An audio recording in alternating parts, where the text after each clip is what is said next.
guys কি খবৰ আপোনালোকৰ মোৰ আশা আপোনালোকৰ খবৰ ভালে হ'ব আৰু গাইজ আজি এটা আপোনালোকৰ কাৰণে মানে ভাল খবৰ এটা আনিছোঁ মানে VI ভোডাফোন আইডিয়া পৰা মানে নিউ ৰিচাৰ্জ প্লেন বনাইছে আপোনালোকে চাওক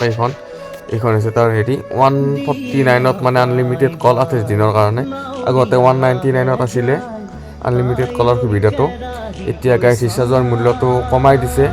210 টকাত মানে ডেইলি 1 GB কৈ পাব আগতে মানে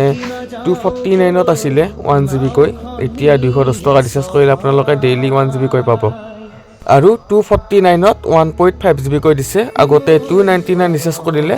1.5 GB কৈ পাইছিলে এতিয়া মানে 249 ৰিচাৰ্জতে আপোনালোকে ডেইলি 1.5 GB কৈ নেট পাব 28 দিনৰ কাৰণে আৰু এটা ভাল খবৰ আপোনালোকৰ কাৰণে এইটো হৈছে 349 ৰিচাৰ্জ প্লেন 349 ৰিচাৰ্জ কৰিলে আপোনালোকে এতিয়াৰ পৰা 24 ঘণ্টাই আনলিমিটেড নেট ব্যৱহাৰ কৰিব পাৰিব 4G 5G যিকোনো হেণ্ডছেটতে আপোনালোকে 24 ঘণ্টা আনলিমিটেড নেট ইউজ কৰিব পাৰিব